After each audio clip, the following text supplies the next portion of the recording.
તો ગાઈસ આજે અમારા દિવસની શુભ શરૂઆત થઈ ગઈ છે અને અત્યારે હું સ્ટુડિયો પર જઈ રહ્યો છું.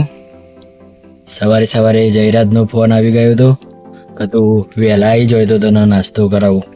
પાલક પકોડા કહેતો હતો એટલે એટલા માટે વહેલા અમે ઉઠી ગયા છીએ અને હાલ આ સ્ટુડિયો ઉપર જઈ રહ્યો છું અને ત્યાં જઈને જયરાજ પાલક પકોડાનો એના તરફથી પાર્ટી આપવાનો તો નાસ્તો કરાવવાનો હતો. એટલા માટે કહું ત્યાં જતા રહીએ અને કામ બામ બધું ત્યાં પહોંચીને પછી કરીશું. તો ચલો મિત્રો, અમે પહોંચીએ વિસનગર.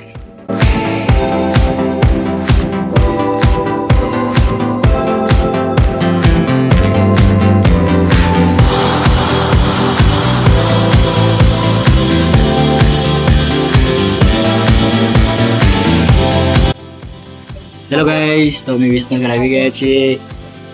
પાલક પકોડાની વાત કરી હતી તો આ પાલક પકોડા છે. મને ખવડાવવાનો હતો પણ મને ઈચ્છા નથી એટલે મેં એકલો ચા જ લીધો, કેમ કે ઘરેથી નાસ્તો કરીને આવ્યો તો એના હિસાબે. તો ચલો મિત્રો, ત્યારે સ્ટુડિયો પર જઈએ એટલે આજે એક રેકોર્ડિંગ છે તો એ તમને બતાવીએ.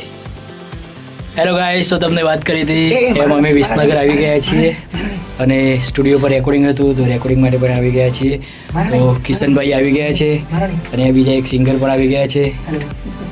સિંગર આ બાજુ છે. હેલો ગાઈસ, તો અમારું રેકોર્ડિંગનું કામકાજ ચાલુ થઈ ગયું છે. કિશનભાઈ હવે એમનું કીબોર્ડ રેડી કરશે. અહીંયા અમે આજે આપણે શેનો પ્રોજેક્ટ છે? ટીમલી અલગ અંદાજમાં સરસ મજાની કરીએ. ગીતના લિરિક્સ કઈ તો બે ચાર ગીત પણ ભક્કમ છે અને ટીમલી આદિવાસીમાં આપણું સારું ચાલે છે. બરોબર. ઓકે મિત્રો, તો અમે હવે શરૂઆત કરીશું રેકોર્ડિંગનું. તો જે હોય તમને બતાવીશું વ્લોગમાં. તો અમને અમારા વ્લોગમાં જોડાયેલા રહેજો, સાથ સહકાર અને સપોર્ટ આપતા રહેજો. હેલો ગાઈસ, તો અત્યારે બીજા નવા મહેમાન આવી ગયા છે જે કમલેશભાઈ ડિરેક્ટર છે, એમના જોડે તમે વાત કરી શકો છો. નમસ્કાર મિત્રો, હું ડાયરેક્ટર કમલેશ ગોસ્વામી વિહતરા ફિલ્મના આજે નવા સોંગનું જોરદાર રેકોર્ડિંગ કરી છું. આજે અમારા રાહુલભાઈ ગુજુ સ્ટાર અને કંપનીના માલિક અને પોતાનું એમનું રેકોર્ડિંગ સ્ટુડિયો બી છે અને જબરજસ્ત એમને કેમેરામેન છે. તો મિત્રો આજે મેં નવા સોંગની જોરદાર તૈયારી કરી છે. બે નવા સોંગની આવું છું અને સિંગર છે કિંજલ ગોસ્વામી. જબરજસ્ત બે સોંગની આવું છું, એક દ્વારકાધીશ ભગવાનનું અને એક લગનનું. તો મિત્રો અમારા સોંગને ખૂબ નિહાળજો. બસ તમારો સાથ સહકાર એ જ મારી જિંદગી સફળતા. અને જબરજસ્ત મ્યુઝિક આપ્યું છે એવા કિશન ગોસ્વામી મ્યુઝિક ડિરેક્ટર, એનું મ્યુઝિકની તો ભાઈ વાત ના થાય. અને હા મિત્રો, સરસ મજાનું સૂર્યા ગોસ્વામીના કલમે લખાયેલા બે સોંગ, જેનું ગુજરાતની અંદર મોટું એવું નામ છે, ઘણા બધા એમને એવોર્ડ મળ્યા છે. તો આ બધાના અમારા સાથ સહકારથી, બધાના સપોર્ટથી અમે નવા સોંગની આવી છે. તો ખૂબ સપોર્ટ કરજો. ધન્યવાદ. Thank you very much. તો તમે જોઈ શકો છો કે અહીંયા બહાર અમારો એડિટિંગનો સેટઅપ છે, તો તમે વારંવાર જોઈ લીધેલો છે. તો અહીંયા અમારું ટોટલી એડિટિંગ, વિડીયો શૂટિંગનું એડિટિંગ ટોટલી અહીંયા જ થાય છે. ચાહે મેરેજનું હોય, ચાહે આલ્બમ સોંગ હોય, ચાહે કોઈ બી ટાઈપનું ડિઝાઇનિંગ હોય, પોસ્ટર ડિઝાઇનિંગ હોય, યુટ્યુબનું હોય કે ચાહે અધર કોઈ પણ ડિઝાઇન હોય, તો એ અહીંયા અમારો ભણો જયરાજ છે એ કરતો હોય છે. તો એ તો તમે ઘણા બધા બ્લોગમાં જોઈ લીધું છે. અને અંદર અમારો રેકોર્ડિંગ સ્ટુડિયો છે એ પણ તમે નિહાળી લીધેલો છે. તો હાલ થોડું ઘણું કામકાજ ચાલુ છે. હાલ ડિસ્કસ ચાલુ છે, એમની રીતે લિરિક્સ બધું સેટ કરશે પછી ચાલુ કરશે.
હેલો ગાઈસ, તો રેકોર્ડિંગ ને બધું આજે હતું, તો એ બધું પતાવીને હું ઘરે નીકળી ગયો છું.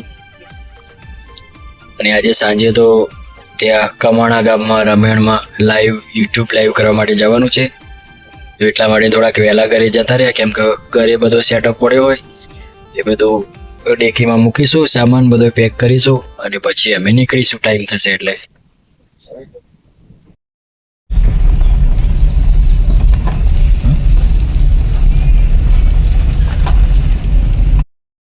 હેલો ગાઈસ, અત્યારે ભવ્યની તબિયત થોડી ઠીક નથી.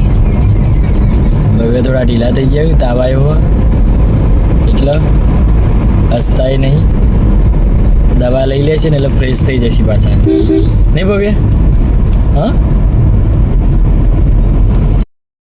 હેલો ગાઈસ, અમે દવા લઈને રિટર્ન થઈ ગયા છીએ અને ભવ્યને તડકો લાગતો હતો તે ભવ્ય એની જગ્યા છે મસ્ત ખોળી લીધી. તડકોય ના લાગે, નહીં ભવ્ય? ભવ્ય, ઓ ભવલા, જોજે આ બાજુ. અમું તો જો બેટા, આ બાજુ જોજે. ફોન અમું જોજે. સ્માઈલ નહીં આવતી? સ્માઈલ